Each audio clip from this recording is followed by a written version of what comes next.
Good afternoon, everybody. Thank you so much for joining us for this afternoon's webinar focused on implementing Zirlux Acetal LTD for Snap-On Smile appliances with Kris Schermerhorn.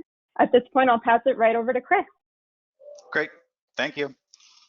All right, guys, so what we're gonna do today is go over indications, contraindications of a Snap-on Smile. We're gonna go over how to make them, how to set up your work order, go through designing, mostly through 3Shape. I will touch on Exocad.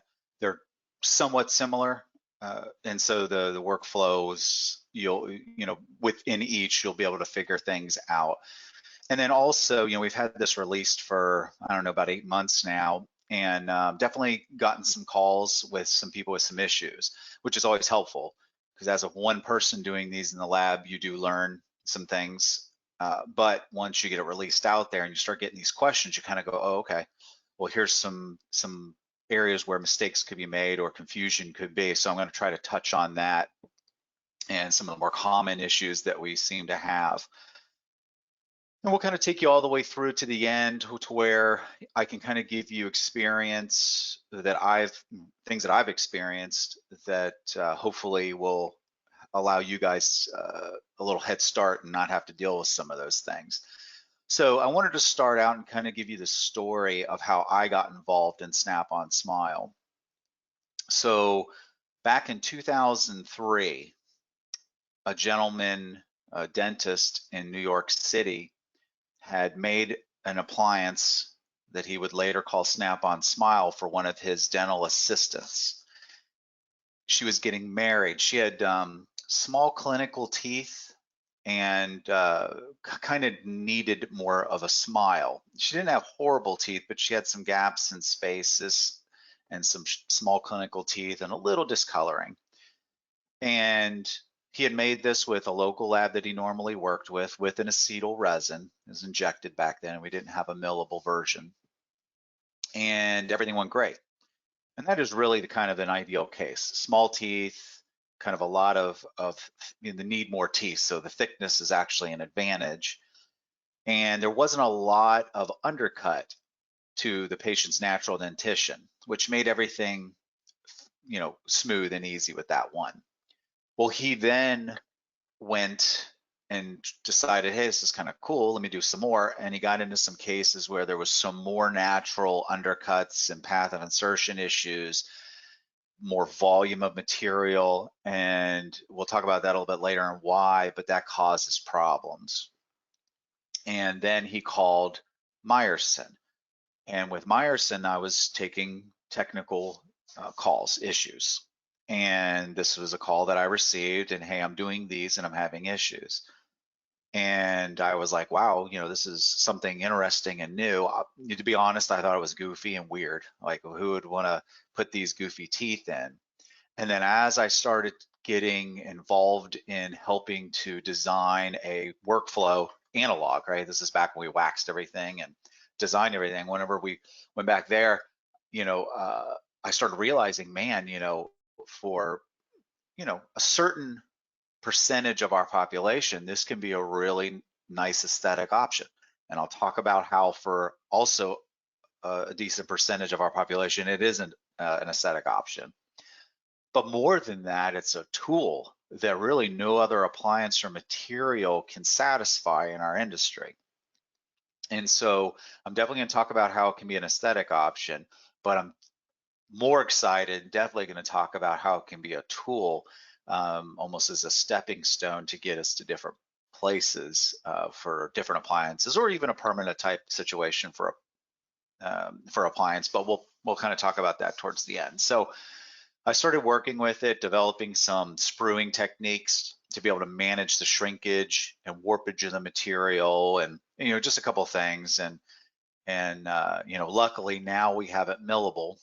Digitally designed and millable, which takes away, the acetal resin has a lot of shrinkage to it whenever you're injecting it. It's a crystalline plastic, and anything that is crystalline, just like metal, right? So our metals are all crystallinity. As it melts, it liquefies, and the crystalline structure gets broken down, and then as it cools, that crystalline structure grows back again. Well, just like with our metals with crown and bridge and things, we had warpage that can happen. We have investments that have expansion to match the shrinkage of the metal. Well, with the acetal, we had all those things as well that we had to manage. And just like what zirconia has done in our industry as far as the fit and not having to worry about shrinkage and expansion of materials, same thing has happened with the acetal resin. So, that's, a little bit of an introduction into kind of my history with this. And so throughout the years, I've made these analog, probably I started digitally designing. I started out, one doctor I had really kind of recalibrated bites with these, and he did a bunch of them with me. And so he was kind of, he agreed to kind of work with me. He was a little bit of an outside of the box thinker. He was willing to kind of test and give me feedback. And originally what we would do is make the appliance and we would process it out of printed material. So I digitally design, make the printed material, make it passive, but it would also make it so I would print it, bring it out, kind of ream it out so it's somewhat passive, just so he could check the occlusal and make sure it did give him what his bite was trying to accomplish. And if it was, then I would go back. The reason I had to ream it out is because it just wouldn't go to place. The acetal flexes and moves to go to place. The printed materials don't. So I just wanted to sit stably in place. And then once he came back and said, yep, everything's great, then I just reran it through in the mill and created the final out of the acetal material. And so that was the first inclination. But originally I would create a version in wax. I would do a vacuum formed suck down over top of a duplicated model of that wax, send that to him to try in. And then when it came back and he said everything was good, then I'd invest and inject, and it was always a good bit of finishing, and it was a good bit of waxing originally, get it, so it was a lot of work. It then went over to doing the printing as well as in the milling where we're at now, and that's just made a huge difference in kind of the quality and the end result. So kind of what happened from there is the doctor had patented it. He then took it to different labs, tried to do his own little lab for a while, and then he finally sold it to Denmat.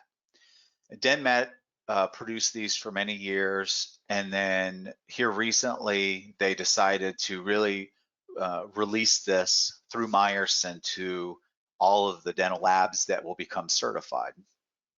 And so they just get a little piece of each one that's made, and they thought, I think it's good business, to get it out there and get to see some, if you will, royalties or whatever coming back in. And so they set it up to be able to have a lab get certified. You can contact your rep at Zahn, and they can kind of work you through what that process means. The cool thing is, and the thing that I liked is, we have very specific acetal pucks. They're called the Acetal LTD puck. It's a 22 millimeter puck. And really the only reason that we have that puck is to track which cases are being done out of the acetal. And the cool thing for you guys is the pucks aren't any more expensive than a regular acetal puck.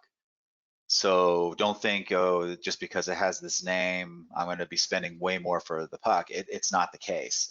You'll actually be spending exactly the same as if you bought a 20 millimeter puck in acetal. It's just now you can actually say, I make Snap-on Smile without getting sued. And so I think that's really cool that there's no difference and no real charge, for the labs to get involved in this. So we're going to talk about design. We're then going to talk about nesting and milling and some things you got to look out for there. And then finally, we'll talk about kind of delivering and some things that have to do with that. Now, the first thing that I will warn you about, all right, and it's the same thing that we deal with, whether it's a denture we're making or a crown we're making or a partial we're making, is we got to have a really good impression. All right, whether it be digital or analog, this material is contacting a large surface, right? So it's making contact and in contact with, just it's not like a partial that's covering some of the palate and then has, a clasp that goes around the tooth that's covering 10, 15% of the tooth. Right? If something goes awry, maybe the clasp can be bent or adjusted somehow. With this, it's contacting darn near 100% of the tooth in a lot of situations. So if there's any deviations, any problems, it's going to get amplified and can cause an issue. So be careful when it comes to the impression.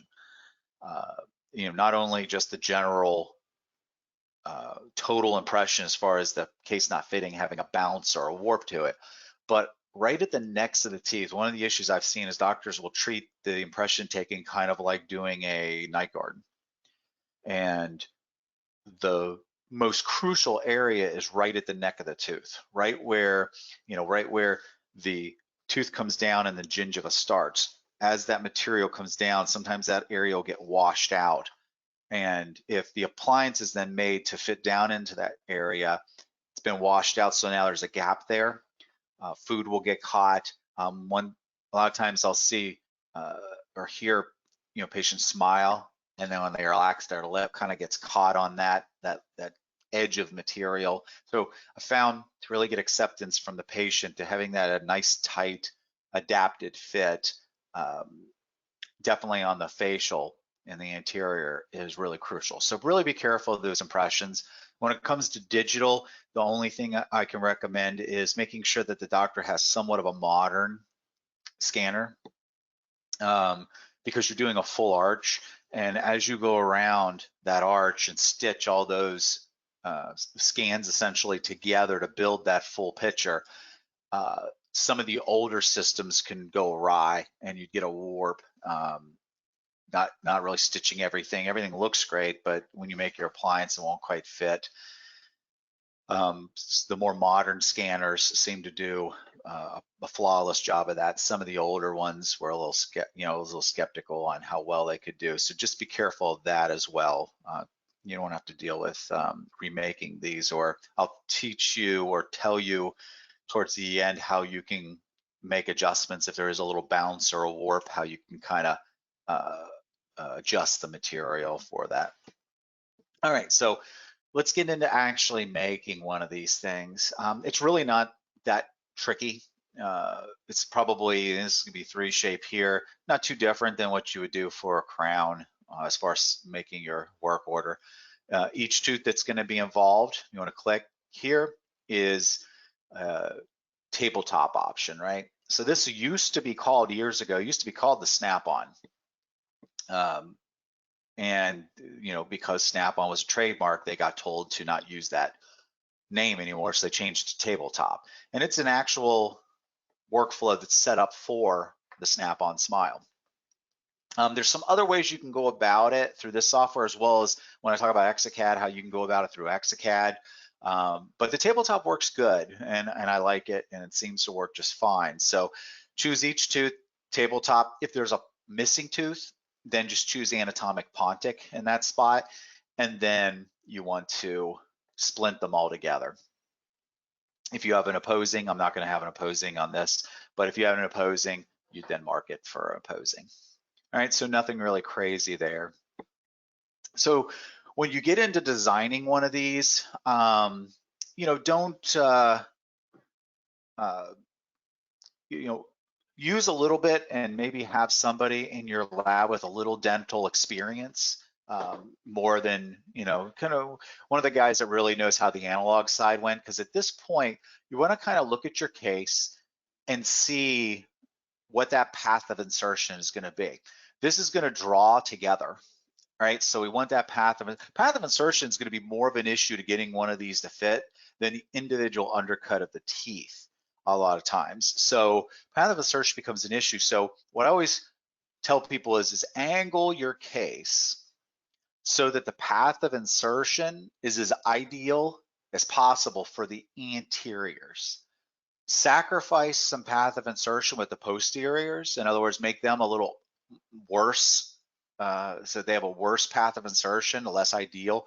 I would like to try to see if you can imagine this area here being the margin and then the facial gingival being the margin. I'd like to be able to see both or close to both. That means it has the most ideal path for the margin, if you will, of that individual tooth. And then back in the posterior cucullus, I'll show you some ways that we can make up for a bad path in the posterior, but it's hard to use those same helpful things in the anterior and not cause a problem. So path of insertion. One thing you can also do is take your model, if it is an analog model, and when I say analog, not implant analog, but typical physical model, you could do some hand blocking out, right? Use some wax. If you see some major undercuts, you know, the big thing here is the software right now, whether it be 3Shape or Exocad, you know, isn't necessarily suited for the Snap-on Smile 100%, right? It's really dialed in for prep teeth that have, you know, when we're doing bridges with prep teeth, generally the doctors at least come pretty close to making things parallel. And the software has pretty easy time with that undercut. When it comes to this, we have undercuts everywhere.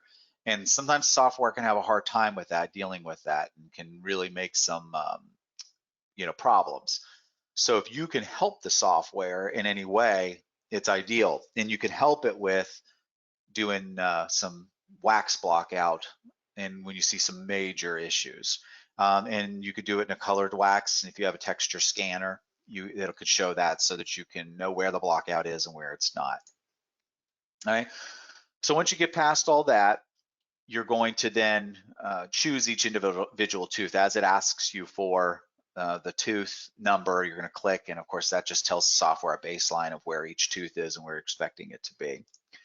Then it's going to give you a tooth over top of that position. Now, you guys are probably very familiar with this. This is not too different than doing a crown. One thing here though is you're able to adjust some settings. Now, a lot of the cement gap and minimal thickness and all that, leave it alone. The default for the tabletop works really nice. I like to have a little cement gap, even though we aren't using cement. It actually allows for a little freeway, little comfort for the tooth that's going to be up inside that shell. So that's good. But the one thing here is this: remove undercuts. So it's tricky and it's difficult, and it's the one part that I can't just teach you. There is some experience that needs to be had when it comes to which teeth to not block out an undercut. So interesting thing. So if you do a partial denture, all right, let's say you do 4 clasps. 4 clasps is a lot for a partial denture. A lot of times it's 3 or 2 clasps, right? So you're talking about a little arm that's laying upon a tooth that's, again, making contact with 10, 20% of the tooth maybe. And that's what's, you know, there's 3 of those, 4 of those, 2 of those that are retaining that partial well. Think about the Snap-on in that it's going to be making contact with probably 60 to 100% of the tooth, and it's going to be into a nice deep undercut. You don't need every single tooth to be retentive. Matter of fact, guarantee you, it's going to be too retentive. The patient's going to complain of not being able to get the thing out. So as you go around, you can choose 3, 4, 6 teeth to be the most retentive and the ones that actually hold this appliance in. And the rest of them, you know, can be stabilizers, but don't necessarily have to grab an undercut and be retentive. And this is what allows you to choose that. So if you choose remove undercuts, right, it's going to block it out. If you don't choose that, it won't block out. Now, a couple problems can happen. If you choose it to block out, a lot of times it'll block all the way down and open up your margin. And remember that whole thing where like catch their lip on it and the food will get caught? Well, that will happen because it's not just going to block out to the margin and seal it. You can choose that, but don't, because that'll cause major issues. Your mill will not be able to handle that degree of undercut. And that's what I found is if you come down and you have a crazy undercut, I don't care if you have a 5-axis mill, most of them aren't going to be able to reach all of that undercut. Cam software will then block that out. It's on its own to be able to reach it, kind of past that. Sorry.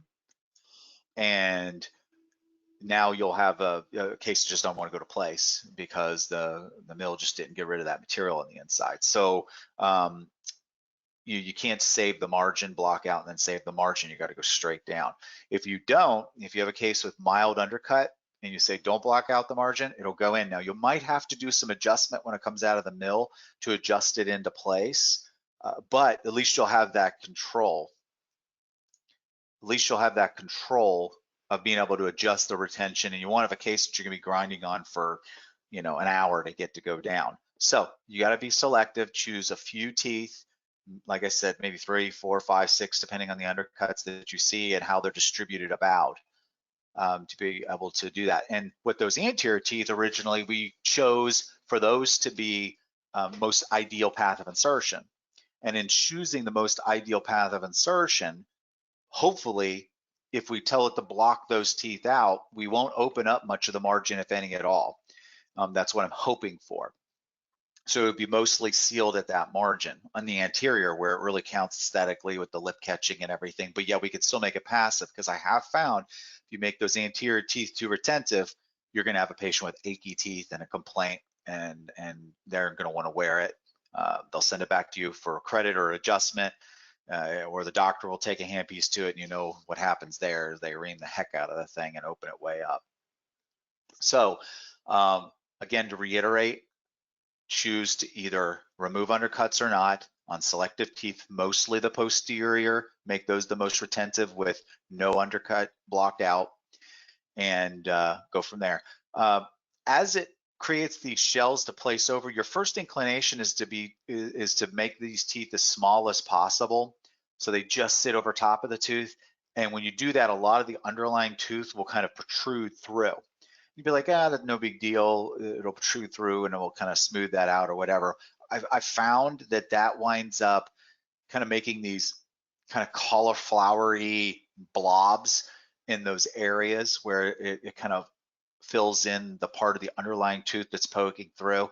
And it's hard to get those smooth and for them to look right. Harder, I believe, than if I made the tooth a little bit larger to encompass, and then once everything's accepted, I can then make that tooth smaller. I've had better luck that way. You can try it each way, but I find that making it a little larger is a little bit better from the get-go. All right, so once you position the teeth over top of the existing teeth, it's then going to start to have you work on the margin. It's going to create a margin most of the time right at the neck of the tooth, right? Automatically, it'll kind of automatically set up that margin, and it'll follow the neck of the tooth all around. Again, you don't want to have that, because if you have this margin here on the facial and this margin here on the lingual, and this is your tooth here, that's such an extreme undercut that if the mill can get to it, that's fine. But once you get to it, if you didn't block it, you're going to grind here on the lingual and kind of open that up so it'll actually go to place, and you're going to have a big gap there where their tongue's going to play with it. It's going to be problematic. So from here, what I'll recommend you do is one of two things: either underextend, or as you can see here, overextend that margin. All right, that'll not only give you a little extra strength to the appliance in general, but if you choose this tooth to be blocked out, right, that means it's going to block out all this undercut. Then it's going to block out from here, which is the height of contour, down to here probably, which is that space. If we have an overextended margin, now we're still going to be sealed to the gum. The lingual will be sealed and we'll have no gap, but we'll still have made that tooth passive and blocked it out. All right, so that's how we can work around. And you can do this on the facial as well. You could overextend on the facial. I'd rather not, even back in the posterior, maybe the very back molars you could, but at least on the lingual, you can overextend to help it deal with that undercut. And you can do that all around, or you can underextend, as you can see here, right? I've done that quite a bit on very back molars. I'll just cap the tops of the teeth, just so I have something in occlusion to keep the opposing tooth in place. No retention down to the height of contour or less. I mean, maybe even above the height of contour. And then it's very passive in the posterior. A lot of times you'll have like a missing molar, and then you'll have a posterior tooth that's drifted forward. and you have all this undercut all around it, I'll just cap the top of it, just make my margin right around the top and just leave it alone. You know, everything to hold it in place, but no retention going on, nothing trying to deal with, was trying to make an appliance to that. And so, you know, over extend your margin, and this is crucial. This would be one of the calls I'm getting. This would be the problem, is too much undercut everywhere. And usually it's because the software marked the margin right there and on the facial, and there's just way too much undercut. The mill can't handle it. And even if the mill does handle it, when you get it into your hands at the bench to try to get it down on the model, you know, you can design anything digitally. Whether it's going to work on your model, that's the second thing. And so these are how you can help the software help yourself have appliance that'll drop right down. So over or under extend that margin. This will save your life. This will make all the difference in the world. All right, so once you've adjusted those margins to where you want them to be, it'll then take the teeth you placed and adapt them to that margin, as you can see here. All right, and on the lingual, we overextended. All right, here's what our case looks like on the inside. As you can see, not very much block out at all. In most instances, very little. Lowers tend to be easier, less undercuts. Uppers can tend to be more of a challenge, so be aware of that, and be selective in the teeth that you choose to be retentive. You know, I'd probably choose one or two of these molars and maybe a premolar up in here or here. Premolars usually have a lot of belly to the lingual on the upper and the lower. It could tend to have a lot of undercut here, so you'd have to kind of evaluate that. And then a lot of times in the anteriors, again, if I can allow it to block out, I will. Sometimes I'll tell it don't block out, but I know when I get it in my hands, I'm going to do some relieving and adjusting to make it more passive. I just kind of don't trust the software to do that part of it in some instances, so that's up to you. Again, this is the one part that regrettably I can't just say here's what you do, because every case, you know, with these, you know, you're not dealing with prepped teeth that have been ground on so that hopefully ideally you can make a crown over top. This is whatever Mother Nature gave this person, or whoever you believe gave this person their dentition, and everybody's different for sure, way different, and so you have to kind of deal with that. And so here's our case. Ready to contour. I like to bulk up my margins a little bit, give it a little belly. This material grinds beautifully. For those of you who have not worked with this material before, using a rubber wheel on it actually adjusts it really nicely for fine adjusting, so you control it, or a carbide for major adjusting. It grinds probably, I would say, differently, but as easy as any acrylic. So leaving some areas bulky so that if you are blocking out an undercut, it gives the software something to work with, if you will, some volume of material to work with, and then come back after and adjust it down. You know, do that. That'll help you. And then as you get along with this material in experience, you'll be able to dial things in so you can design more exacting in the end into how you want to design. But when you first get started, you know, I think leaving material there and get it in the hands of an experienced technician is smart.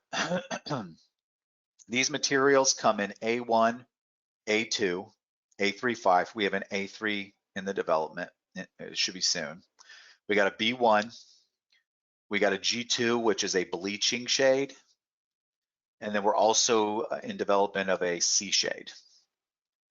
So it's a pretty good variety, but hopefully we'll have more of variety coming out soon.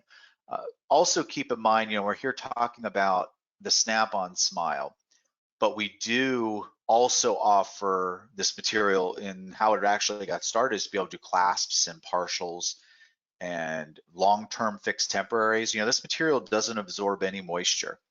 It's impervious to absorption of moisture, so it stays clean and healthy in the mouth. It's also 8 to 10 times stronger, and that's kind of a relative term because it's strong in a different way as compared to PMMA, but it's much stronger than PMMA, much longer lasting than PMMA. So to be able to make some other appliances out of this material is also really nice. And if you go onto Meyerson's YouTube channel, There's some videos on there on how to design partial frameworks that I've done with Exocad and 3Shape. Oh, that reminds me, with Exocad, really the process is somewhat similar.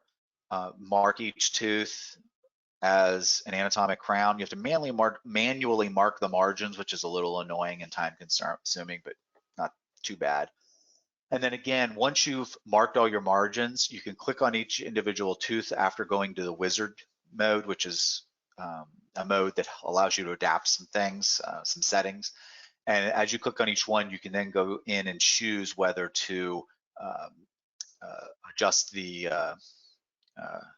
undercut, block out or not block out. And again, you can go through and choose individual teeth. Also, make sure with Exocad, your anticipated milling and the design is accurate to your mill. I found that can be an issue. And it does have a protect the margin. It also has a margin that's with the software will automatically protect. So you want to take that down to 0 so that you don't have any measurement there, because it's kind of tricky. It has a protect the margin button that you can click, but then also it has, and I can't remember the term that it says, but you want to put that one setting at 0. If you have any questions, you can contact us and I can get that exact information.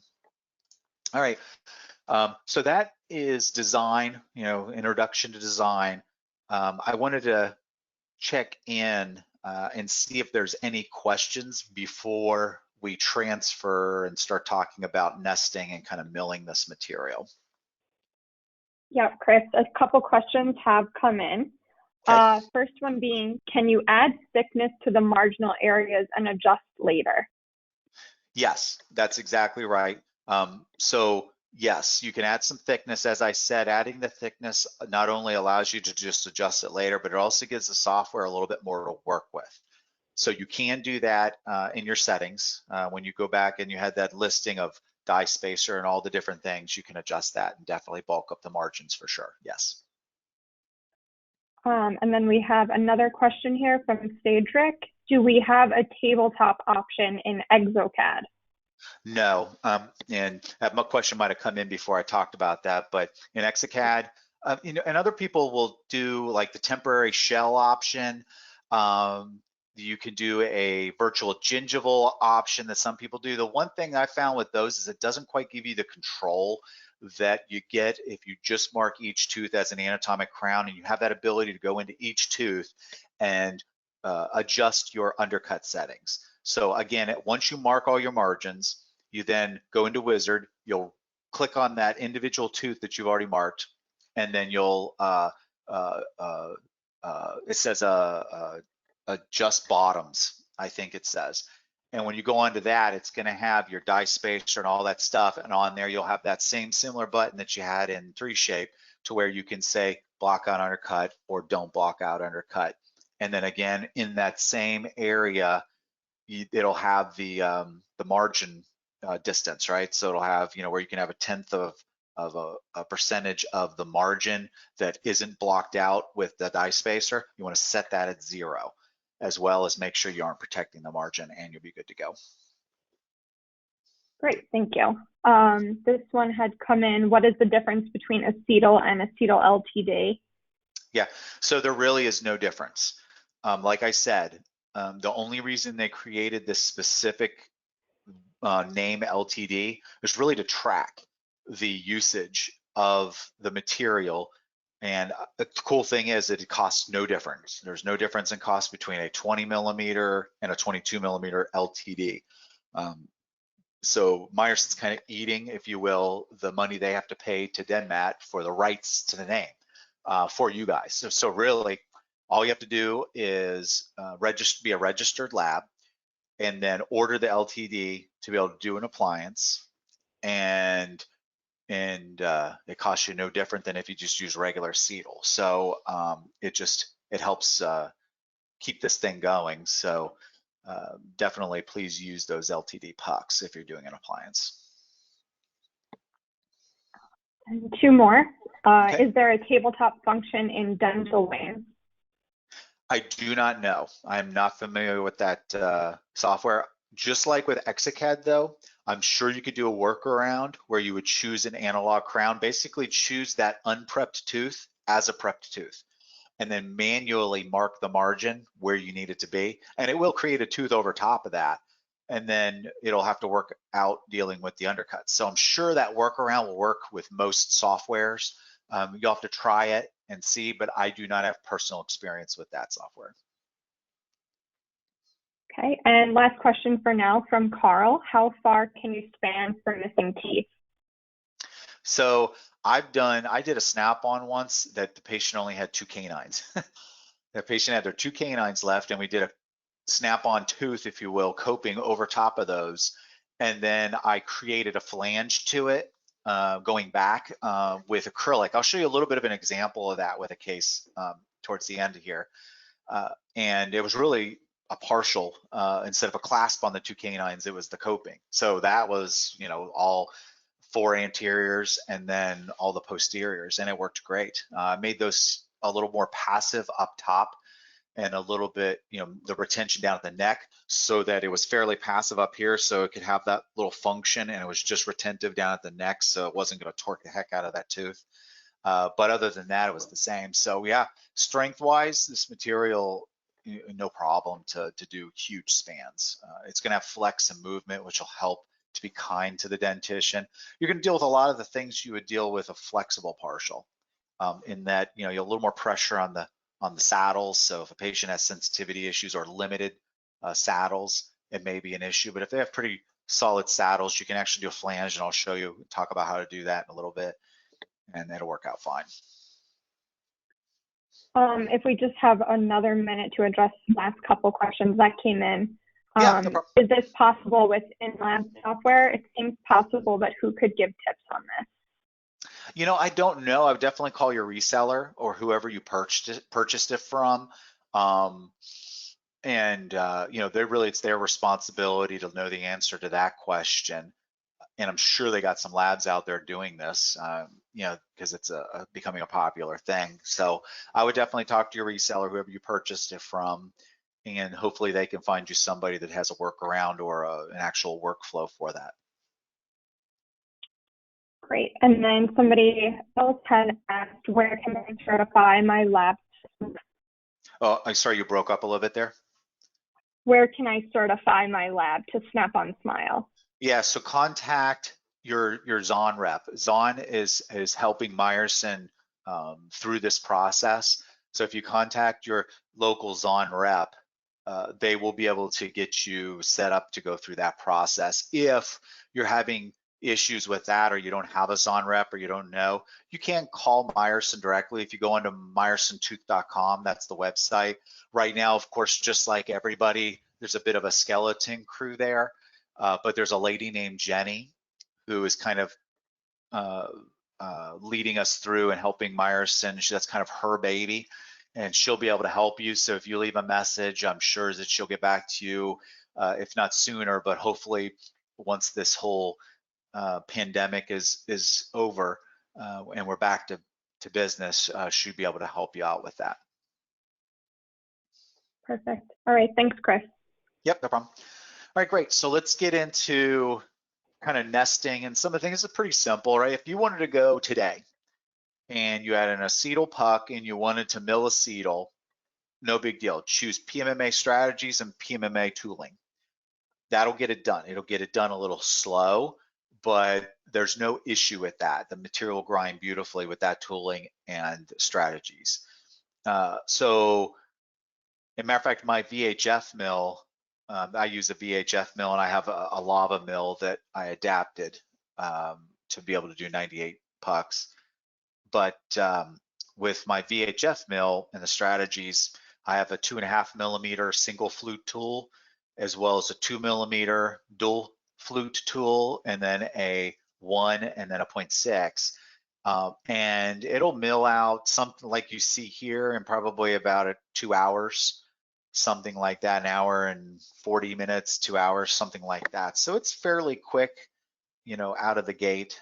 That's a pretty robust mill and has pretty darn good strategy. And then VHF right now is working on some strategies to even speed it up. I have been in contact with them, kind of working on that, and I sent them a file which my mill now, my VHF would it would probably take an hour and 35 minutes to mill this file for a partial frame is what it is. I sent them and they said they were getting it milled in about an hour. So they're working on some strategies to really speed things up. But with VHF, that's pretty good. For Roland mills, Sierra Tools has come up with some tooling, a 3mm tool, a 2, and then I think a 1 and then a 0.6, if I'm not wrong. And some strategy specific through Millbox for that, where they're really sped up milling. And I would guess they would get this done probably an hour and a half to an hour 40.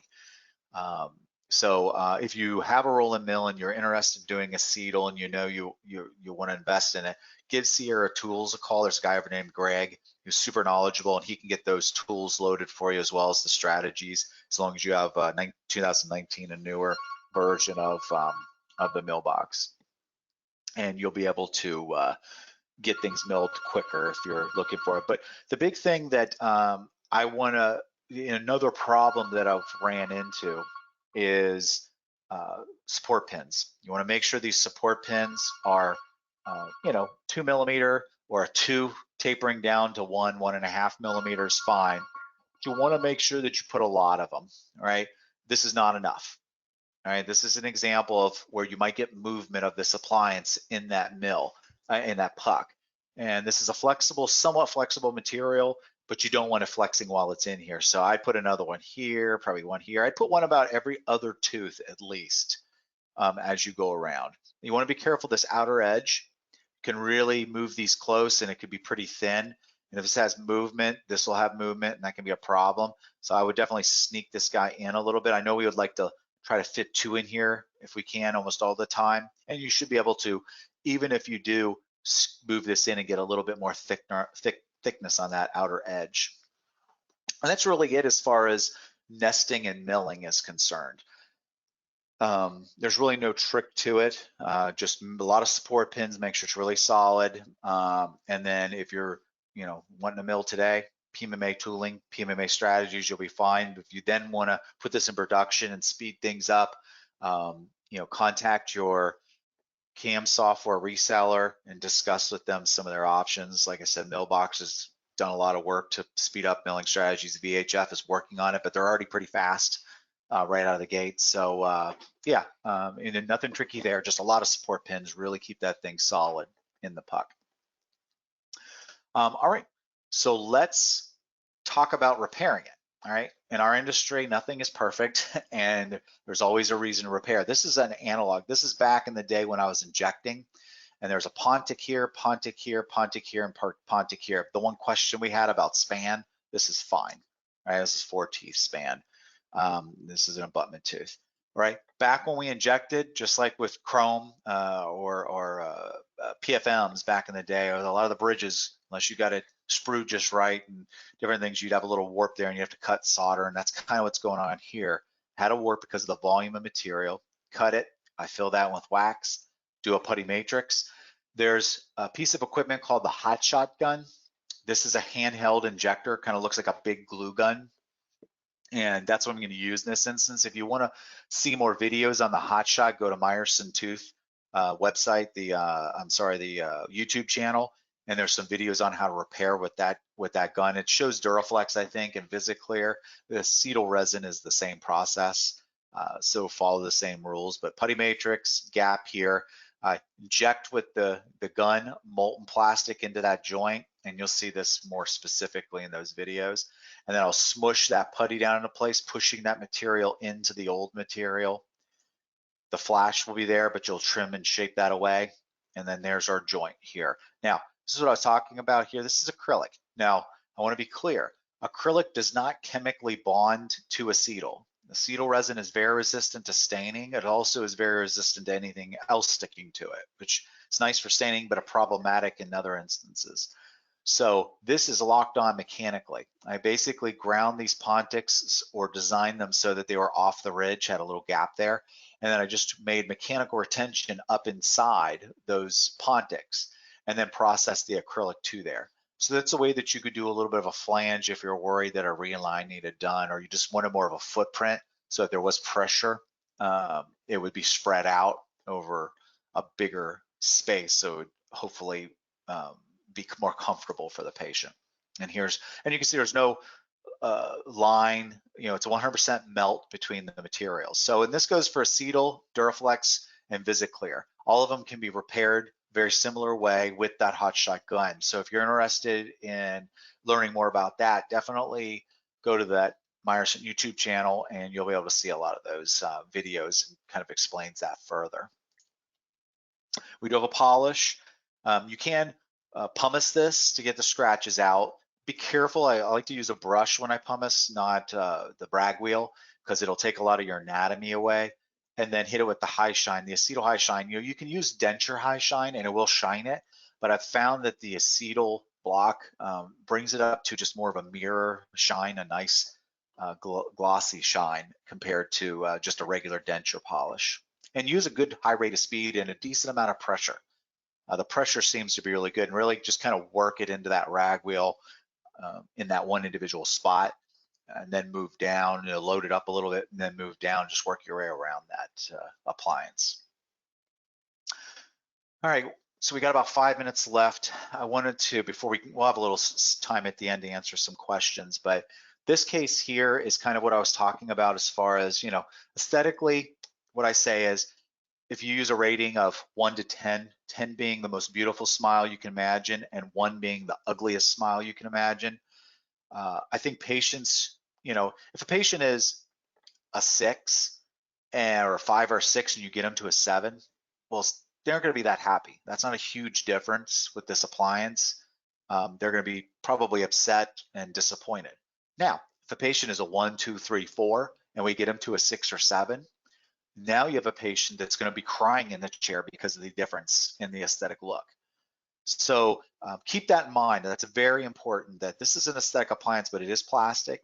It is more stuff in the mouth, and you have to be fairly selective in how this appliance is actually going to be aesthetic advantage. And so that rating, and that's how I explained it to doctors, so their preconceived concept or idea of what this is managed. They can then pass on to the patient and make sure that patient's expectations are managed. But that's aesthetic. When it comes to a tool or stepping stone, this is a patient that the doctor studied under Dr. Kois. And so the doctor made a deprogrammer for the patient and reestablished their vertical, created a bite from that, and sent the models and the bite to me. So here's where they were before, over collapsed, having headaches and jaw pain. Here's where we put them in with the new bite position. This is a snap-on on the lower. All right, and so we reestablish that. Now the patient can decide, hey, I love this. This is great. I'll have this replaced every few years if it gets worn out or whatever, and I'll keep going like this. Or the patient can say, okay, well, this works. I believe this works now. I'd like to get this done as far as crown and bridge on my lower permanently. And so one way the doctor can use this as a tool is, let's say the patient can't afford to get, 12 crowns right now, $30,000 or whatever it might be, a lot of money, what they could buy a car for these little things that go in their mouth. That's a hard thing to convince a patient that this, helps. This appliance, and making them realize that it, is a solution to their issues is a first step.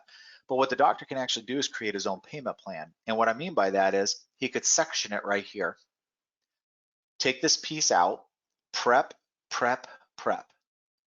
Then take the impression or do the digital scan with the rest of this appliance in there and capturing these prep teeth. So now the lab has a material or a bite or a position to mount to create the new crowns into that bite the doctors worked so hard to establish. And in the meantime, while the crowns are being done, the doctor could fill this up with temp bond or acrylic and put it back in as the temporary, right? Patient comes back after 2 weeks, places the crowns, wears this part of it, and then goes off and, let's say, saves money for the next 8 months or a year or whatever it is, wait for their insurance money to come around or whatever it is. Then he can come over here and he can section it here. Prep, prep, prep, same process. And even this little anterior piece will be pretty darn retentive. If the doctor complains, or the patient has problems with it keeping it in when it gets small like that, or even a case, sometimes you'll get cases that just have just zero undercut, short clinical teeth and just zero undercut. If you use a little denture adhesive inside these, it'll kind of create a suction and really help kind of keep them in place. But that's rare that you'll have that issue. And so you can kind of use that as a tool to work his way around. I'm hustling up a little bit to make sure we get done, but if you aren't looking to open the bite, you can't close it. Usually 0.8 to a millimeter, and you can make little, I don't like the big windows in the surface because food gets trapped and it weakens the appliance, but little holes here and there just to lower that occlusal down as tight as you can works out well. And then lastly, this is a case where it's kind of a hybrid.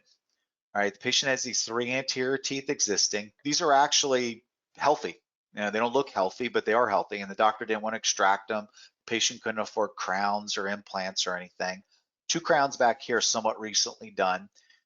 So what we did is this appliance. All right, this is fits over top of those 3 anteriors as a snap-on, and then Pontics elsewhere, so we keep things consistently looking across the anterior.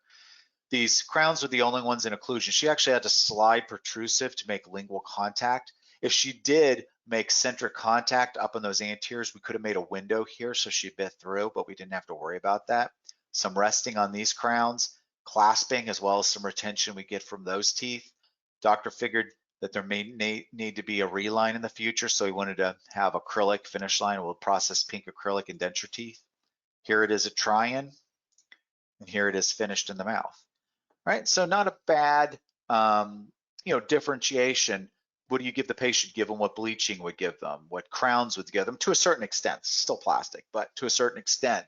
And aesthetically, a nice option for them. And guess what? They can eat again. So you're accomplishing a lot of goals there. And for a lab, this should be a premium fee, right? This should be, it's a lot of work. But it's definitely not going to be the fee that crowns and a partial or implants and a partial would be from the doctor to the patient. It should be much more affordable, kind of in the middle between the two.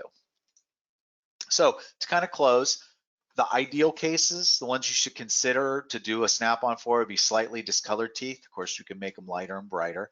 Broken down, cracked, but healthy. Definitely can go over top and straighten them up and make it a nicer case. Collapsed vertical, we can reopen them and reestablish that vertical, and it's a great tool for that. And then small teeth, as you can see, her laterals, peg laterals, we're able to fill those in and make a difference there. Again, it's not porcelain veneers, but it can definitely make a difference on a select being very selective with the patient.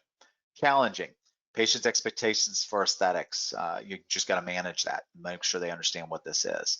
The diastemas, you can see she had a small diastema, was able to share that and be fine, but sometimes big diastemas are hard. Your teeth just get so big, it's hard to manage. Extremely dark teeth, I would say if you're 1.2 millimeters or thicker, you're going to block out just about any darkness with the acetal, but if you get it down to that 8/10, 6 to 8/10 thick, some of that darkness may show through. You got to be worried about that. Clinically jeopardized, let's not make things worse. Let's get that healthy before we try doing anything like this. Large teeth are just going to get bigger. And then a big gummy smile. For every reason, when a patient has a big gummy smile, definitely have seen problems with that. All right, so we got about 7 minutes left or thereabouts, 5 minutes left. Is there any last questions? Yep, Kris, a couple questions did come in. First one, can you explain finishing polish? Finishing slash polish. Yeah, so finishing it, like I said, a rubber wheel or carbide. Carbide, you can do bulk reduction. The rubber wheel I like because it does fine. It's almost like sanding the material away, if you will. And so you can kind of do some fine adapting without taking too much off accidentally. So a rubber wheel works out fine. And just about all the rubber wheels, kind of the metal, the green rubber wheels for metal, the little bit more abrasive ones seem to work pretty good. The tan white ones that are for metal, those work pretty good. So yeah, you'll find it grinds beautifully. And then as far as polishing, like I said, there is a polishing kit that Meyerson has. It comes with rubber bristle brushes that have the abrasive in them, and they're good for getting any burr marks out or tooling marks out and getting the area prepped for a high shine. But you can also use pumice, but I would use a brush with the pumice rather than a rag wheel because you'll keep the character better with the brush. And then with the high shine, that block of high shine, you'll find it just does really good job with the acetal. So that combo will work good for that.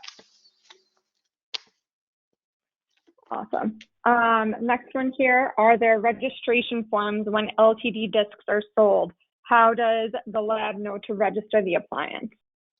So you don't have to register the appliance, you just have to register your lab as a lab that's been certified to produce these, and then you'll be allowed to purchase the LTD disc when you call Zon. So when you call Zon, and again, we may have people from around the country, and that might be different, and you'll just have to kind of contact Meyerson to find out. But if you're in the United States, it's kind of controlled through Zon as far as the certification. If you were to call up and try to order an LTD disc, they will come up if you aren't certified and say, oh, you can't order that disc. So that's all it is. And then once you order the disc, then we, because you're going to do 2 cases probably with each disc. And so we aren't monitoring those individual cases. We're monitoring the discs themselves. Okay, this question is from Sarah. Can you glaze like OptiGlaze? That's a great question. I wish you could. The acetal is so resistant to anything adhering to it that the OptiGlaze will kind of stick to it, but the problem is most Snap-ons will have like a flex to them, and the OptiGlaze won't flex with it. It'll kind of crackle and break loose. If you have something, so if you have another use for the acetal, like let's say a long-term temporary, it's going to be much more rigid and not really have movement. You can actually use some of the OptiGlaze, sandblast the surface, do all your normal process, and it'll actually adhere there pretty decently. I would say as a long-term temporary option, not a permanent option. On partial frames, too much flex. So anything that's pretty solid, you'll be okay. Again, I don't think it'll last like it does on acrylic for a long time, but definitely maybe for several months you get a decent adhesion. But for these, no. I wish you could kind of characterize them, but it's the pros and cons. You get all the advantages of it not staining or smelling and deteriorating, but it also, I mean, you put a drop of crazy glue on this stuff, let it set and just flake it right off. It's cool that way, but it's also a pain in the butt other ways. Okay, and Jorge wants to know what's the minimum thickness? Yep, so I would say about 6/10 in certain areas, but generally you want to float between 1 millimeter and 6/10. In the very facial of the tooth, you might get down to 6/10, and as it rolls in, you might jump up to 8/10 of a millimeter. Interproximals are your danger area for breakage. Of course, you want those to be nice and deep and fine. I usually take a diamond disc and kind of adjust the separation. You want to make sure you still keep some thickness, because that's where that flex is when they're taking it out and it kind of comes loose and they jerk it, and that's where you'll see a snap in the interior if it's not designed in proper thickness. And again, create your thickness on the lingual, not a crazy amount of thickness. They still have to have room for their tongue and speech and everything, but go a little thinner on the facial, and then on the lingual, overextend that margin. That'll give you more volume on the lingual to have more strength. But 6/10 is a bare minimum, but I would hang in that 8/10 to a millimeter if you can do it. Perfect, thank you. And then Taguhi wants to know, can you sandblast this material? Yep, yeah, you can sandblast it. When you do any kind of staining like that, or do any acrylic work to it, I do like to give it a little blast of aluminous oxide to dull up that surface and add a little extra adhesion micromechanically. Yes, you can. Perfect. Les wants to know, who do they register the lab with, Meyerson or Zon? Yeah, so it's kind of with both. You'll go through that process and you'll be registered through Zon, and Meyerson will also know.